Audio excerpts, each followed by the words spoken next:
नमस्कार मित्रों, 15 अगस्त सन 1947 को भारत अंग्रेजी हुकूमत से आज़ाद हुआ था और इस आज़ादी के लिए भारत को 200 सालों तक का इंतजार करना पड़ा था। भारत के न जाने कितने वीर सपूतों ने अपने देश को स्वतंत्र कराने के लिए अपना सर्वस्व न्यौछावर कर दिया था। 14 अगस्त 1947 की रात भारत की आज़ादी का वह पैगाम लेकर आई थी, जहां एक ओर भारत की आधी आबादी आज़ादी का जश्न मना रही थी, तो वहीं पर पंजाब और बंगाल जैसे राज्य दंगों की आग में झुलस रहे थे। 14 अगस्त वाली रात को भारत के इतिहास में काली रात भी कहा जाता है, क्योंकि यही वह दिन था जब अखंड भारत दो हिस्सों में बट गया था। जहां हिंदू मुस्लिम में भाई भाई के नारे लगाए जाते थे, वही देश हिंदू और मुसलमान के नाम पर बट गया था।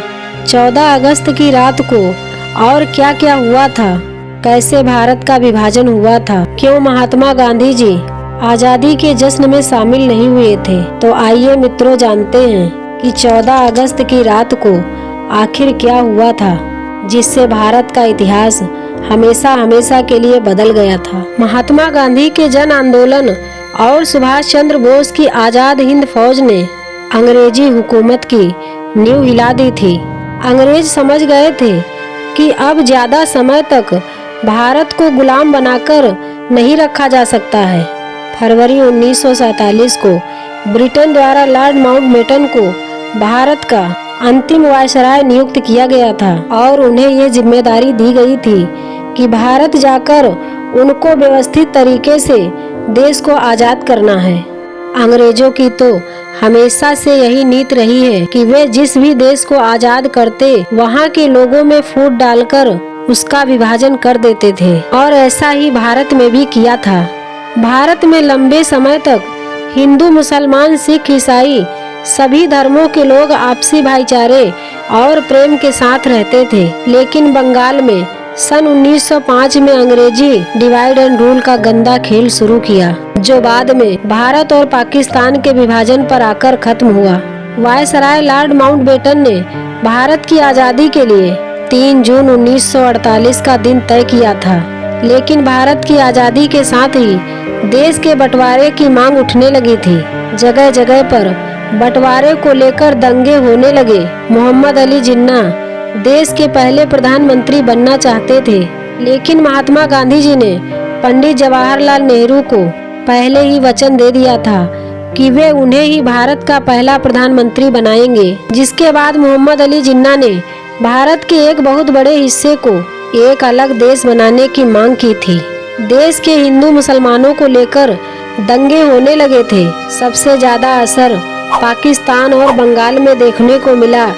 लगातार बढ़ती हिंसा और दंगों के बीच लॉर्ड माउंटबेटन ने आज़ादी की तारीख 3 जून 1948 के बजाय 15 अगस्त 1947 तय कर दी थी। 14 अगस्त की रात दिल्ली में तेज बारिश हो रही थी। लाखों की संख्या में लोग रायसेना हिल्स पर इकट्ठा हो रहे थे। रात के लगभग 10 बजे पंडित जवाहरलाल नेहरू, सरदार वल्लभ भाई पटेल, डॉक्टर राजेंद्र प्रसाद और वायसराय लॉर्ड माउंटबेटन सहित कई बड़े नेता वहां पहुंचे थे। वहां पर मौजूद हर किसी की आंखों में आज़ादी की चमक नजर आ रही थी। लोग जमकर जश्न मना रहे थे, क्योंकि इतने लंबे संघर्ष के बाद आखिरकार उन्हें आज़ादी मिल ही रही थी। रात के 11:11 पर पंडित जवाहरलाल नेहरू अपने भाषण शुरू किए थे और उनके भाषण के बाद रात के ठीक 12 बजे शंखनाद के साथ भारत आज़ाद हुआ था। साथ ही पहली बार भारत का तिरंगा शान के साथ लहराया गया था। उसी रात भारत का विभाजन भी हुआ था और पाकिस्तान नाम का एक नया मुल्क बना था। अगली सुबह पंडित जवाहरलाल नेहरू भारत के पहले प्रधानमंत्री की शपथ ली थी और उनके साथ अन्य 14 लोगों ने मंत्री पद और गोपनीयता की शपथ ली थी। लेकिन उस समय कोई भी राष्ट्रगान नहीं गाया गया था। राष्ट्रगान भले ही 1911 में लिखा गया था, लेकिन उसे राष्ट्रगान का दर्जा सन 1950 में मिला था।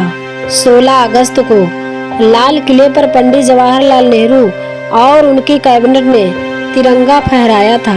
17 अगस्त को 1500 ब्रिटिशर्स के साथ पहली टीम अपने देश रवाना हो गई थी। अंग्रेजों ने 200 सालों तक जितना भी लूटा हो और तरह तरह के जुल्म भारतीयों पर किए हो, फिर भी सभी ब्रिटिशर्स को पूरे सम्मान के साथ बारातियों की तरह विदा किया गया था। और 1 साल बाद 27 अगस्त को अंग्रेजों की अंतिम टीम रवाना हुई थी और उन्हें भी बैंड बाजे के साथ विदा किया गया था। आखिर क्यों 15 अगस्त का दिन आज़ादी के लिए ही चुना गया था? यह दिन वायसराय लॉर्ड माउंटबेटन ने चुना था क्योंकि सन 1945 को इस दिन जापान ने हाइलाइट देशों के सामने आत्मसमर्पण कर दिया था और उस समय लॉर्ड माउंटबेटन हाइलाइट देशों के कमांडर थे। वहीं पर भारतीय ज्योतिषाचार्यों ने कहा कि भारत के लिए 15 अगस्त का दिन अच्छा नहीं है, लेकिन वायसराय लॉर्ड माउंटबेटन ने वह दिन बदलने को तैयार नहीं हुए थे। अंततः 14 अगस्त की रात 12 बजे का समय आज़ादी के लिए तय किया गया था। लेकिन इस आज़ादी के जश्न में महात्मा गांधी जी शामिल नहीं हुए थे।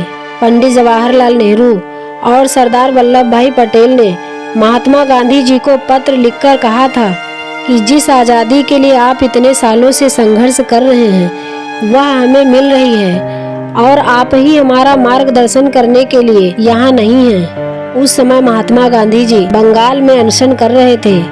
वे हिंदू और मुसलमानों के बीच हो रहे दंगों से काफी व्यथित थे। महात्मा गांधी जी ने कहा था कि इतनी हिंसा के बाद जो आज़ादी मिल रही है, इस आज़ादी की कल्पना मैंने नहीं की थी।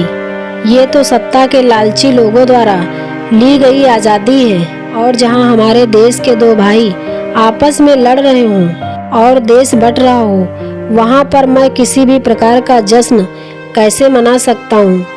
आखिर भारत और पाकिस्तान एक ही दिन आज़ाद हुए थे, तो पाकिस्तान एक दिन पहले अपना स्वतंत्रता दिवस क्यों मनाता है?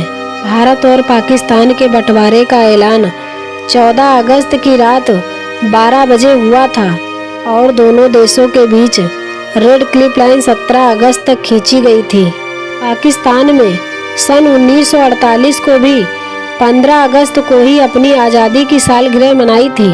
मोहम्मद अली जिन्ना ने अपने भाषण में 15 अगस्त को ही आज़ादी की बात कही थी, लेकिन कुछ लोगों ने पाकिस्तान के आला अधिकारियों के सामने 14 अगस्त को आज़ादी का जश्न मनाने का प्रस्ताव पेश किया था और ये प्रस्ताव कौन लाया था, इसके बारे में कोई जानकारी नहीं है। इस तरह से पाकिस्तान की घड़ी को 24 घंटे पीछे कर दिया गया था और वहीं पर इसकी एक वजह यह भी बताई जाती है कि वायसराय लॉर्ड माउंटबेटन ने 14 अगस्त को ही पाकिस्तान के कराची में लोगों को आज़ादी की बधाई दे दी थी और भारत में ये समारोह 15 अगस्त की सुबह आयोजित हुआ था।